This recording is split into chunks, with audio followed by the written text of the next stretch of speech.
Before she was breaking hearts and heartbreakers, Jennifer Love Hewitt was the queen of the 90s and 2000s movies and TV. In this bonus episode, we're ranking our favorite JLove roles, getting Nick's employee picks, and diving into the shocking list of classics she almost starred in. Get ready for a trip down memory lane as we celebrate one of the ultimate teen queens of our era.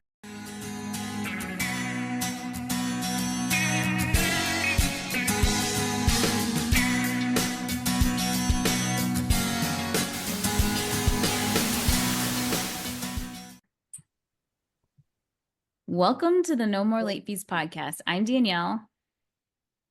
And I'm Jackie. And in this bonus episode, we're ranking our favorite JLove roles with our pal Nick. Will it be love or torture this time around? I guess we will see. Welcome, Nick. Thank you. Both and, right? Both and every time. It's always love and torture. Both and. Yes. Absolutely. Long time no see, Nick. I know. I know. Hung out with you. Yeah, how was Disney, guys? It was mostly very, very good. Yeah, we had a blast. There was one day I think they cratered the price for locals admissions on Tuesday, and so out of nowhere, Tuesday was bonkers at Disney. But it was a blast, and it was great to see Jackie and Ken, and they are so wonderful with my children, and we had just a wonderful time. It was magical. Despite the headache that was Tuesday, the overall trip was magical. So Jackie, do you like Disneyland or Disney World better? Ooh, let's go. So Disneyland, I like to describe as Bizarro Disney World because it's all kind of the same, but different. Do we need to talk about which one came first? Because I think Disney World is Bizarro Disneyland. So Disney World is like Disneyland on steroids. Everything's bigger, everything's more spread out. So you're not wrong. I do love having DCA, which is completely different from anything we have in Orlando. Yeah, they're just both they're fun but different. I do really enjoy being able to walk from one park to the other. It's 1,000 feet from the entrance to Disneyland to DCA. So that's really nice. Well, very, very diplomatic answer, Jackie. I've done my due diligence as a best friend by making sure to ask about Disney. Duly noted. I mean, I really want to know, but you said DCA and you lost me. I was like, I don't know what that is. It's Disney California Adventure, and they have most of it is Pixar. Oh, they have a little bit of their Tower of Terror is now themed Guardians of the Galaxy, which is in DCA, and then they have a couple of rides out. We have the Little Mermaid and things and Toy Story Mania, but a lot of it is Pixar centric, which I really enjoy because we don't have that in Disney World. We may get we have Toy Story World. That's about it, right? Or that Toy Story area in MGM. Yeah, it is kind of interesting. Disney's California Adventure is its own smaller theme park that is themed around California. So there's an old Hollywood section. There's a kind of San Francisco, Santa Cruz boardwalk kind of wharf section. There's a Redwood Coast kind of section. But the attractions are, it's mostly, there's a Cars Land and there's a Pixar Pier. So it's mostly Pixar themed and Avengers themed attractions. Yes. Yeah. The Avengers campus is really cool. Yeah. And we saw most of the Avengers. They were out and about. It was, we saw Black Panther. The only one I missed, which Ken saw, was Cap. And I was really sad that I missed him. But everyone else we saw. So let's rank Jennifer Love Hewitt movies. Looking at her catalog, she's been in surprisingly few things. I thought she was in a lot more. Really? Wait. I think she's done a lot of TV. So maybe we can include television as well. Yeah, I was looking at the I notes and did. I was like, okay, rank like my top three Jennifer. I've only seen three Jennifer Love Hewitt movies. Now, granted, I love those three. Like those are a strong three. Like I would put those three on a list. But I was like, I've only got three, but I love those. I'm like writing down right now, and I'm like, oh, I'm writing down bangers. What are they talking about?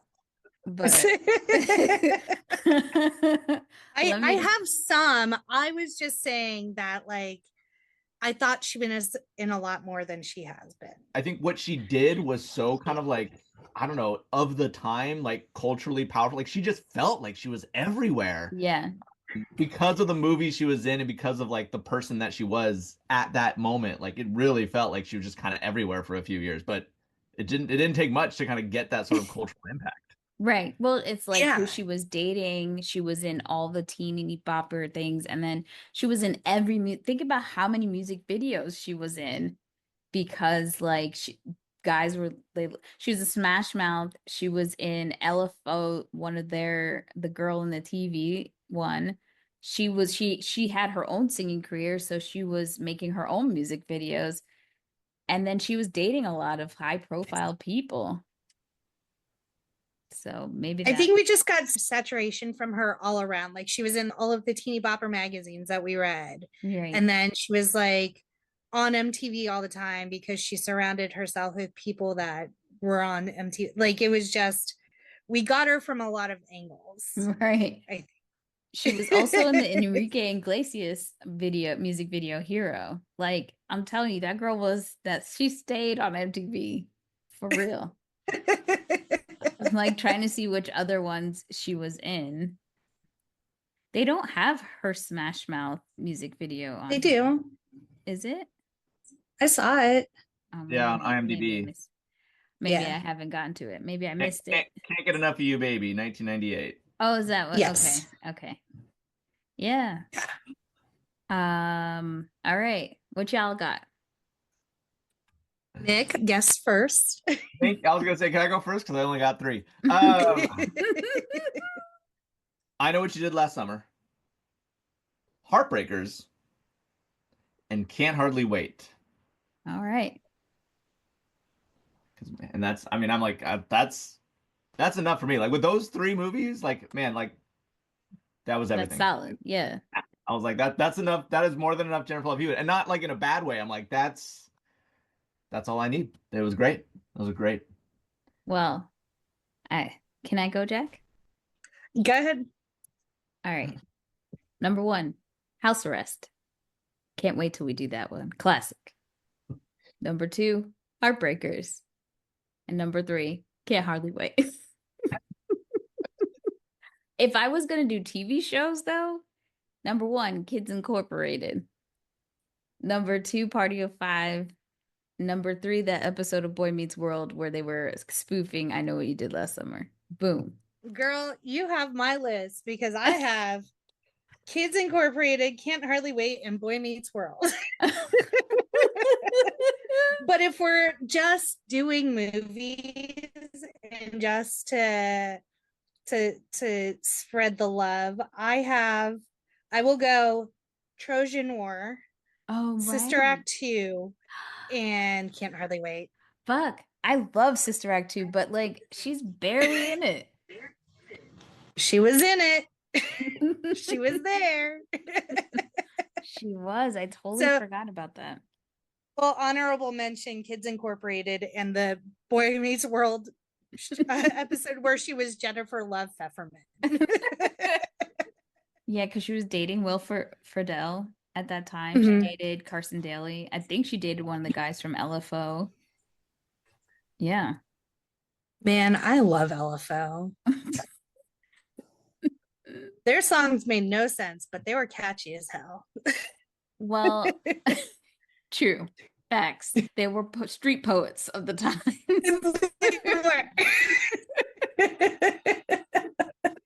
Well, now that we've realized that she wasn't in as much as we thought, let's talk about what she could have been in. This list breaks my brain. So Jennifer Love Hewitt could have starred in the following roles: Bewitched, Broke Down Palace, I Now Pronounce You Chuck and Larry, Lara Croft, Lolita, Mallrats, Romeo and Juliet, Scooby-Doo, which she was up for either Velma, for both, they were considering her for both Velma and Daphne, Valentine, and Jackie, the wedding planner. So, which role do you wish that she actually got out of these? Or, I mean, at least you could see her in it. I will go Lara Croft. Okay. Like, I think I would have liked to see her in an action movie. Yeah. I mean, wasn't she in that Jackie Chan And movie? I mean, I don't know yeah, if she did the one, action. or not the one. What is that one? The Tuxedo. the tuxedo. Yes. Did she do any action in this action movie, or was she just Jennifer Love Hewitt next to Jackie Chan? I never saw it. I never saw it. I never. Who knows? Is it in our time frame? Do we have to do the tuxedo? Now I'm worried. Now that I know, like, knowing that she had pretty decent chemistry with Jason Lee in Heartbreakers. Jason Lee. Yeah, I could imagine her in Mallrats. But I feel like she would have been, maybe she wasn't too young, but she turned 21 when she did Heartbreakers, and that was in 2001. So Mallrats came out, what, like 95? She was like, let me. Yeah, so I don't even know confirm. how she could have been considered. She'd have been too young for that. But yeah, 95. Yeah. I don't know. I think the cast of Scooby-Doo is perfect. I'm glad she didn't do Valentine, because it's like, I love her as a scream queen, but like that movie was so god awful. Damn. Running out of things. Bewitched was just a shitty movie. Like, she could have done it, but it's still gonna be a shitty movie. Like, the only thing keeping that thing afloat was it was Nicole Kidman. I'm sorry. Like, she wouldn't have been able to carry that. I would say The Wedding Planner. I wouldn't have mind. I wouldn't, because and when we do that movie, I know it's going to be hard because Jackie loves that movie, and I'm going to be like, I love JLove, but I don't, that is the one JLove rom-com that I just like can never get on board with. Maybe when I rewatch it for the episode, it'll be different, but yeah, I wouldn't have minded to see her in it. I don't know. Maybe through our spirited conversation, I will convert you to a Wedding Planner fan. Maybe. I am a sucker for a J-Lo rom-com. Like, objectively, some of them are not great, but I still love them, so. Yeah. Well, Nick, did you pick one? No, I was contemplating like where does like Romeo and Juliet fit into like this timeline? Like, if she had gotten Romeo and Juliet, would she have kind of like gone a different road and like not been this kind of like, I don't know, plucky chemistry kind of. Unfortunately, it's like she can really act, because like if you ever watch Party of Five, the girl has this, she has the skills, but I think because she was, she had really big boobs, and unfortunately, especially when you develop earlier as a girl, like your girlhood is gone. I know this from experience. Like, I had big boobs pretty early on, and that was it. Like, I could never be like the cute and innocent vibe situation because I was being sexualized. And so that's what happened to her. So I think Christina Ricci talks about that too. Yeah. Even the girl who played Punky Brewster in that, what, Kid 90, is that what it was called? I can't remember what her documentary is called. She talked about, she went and she had breast reduction surgery at an early age, because when it was time for her to transition from like the child to tween teen roles, they were already trying to sexualize her, and also they like weren't giving her the roles because like that didn't fit the aesthetic essentially. So she, yeah.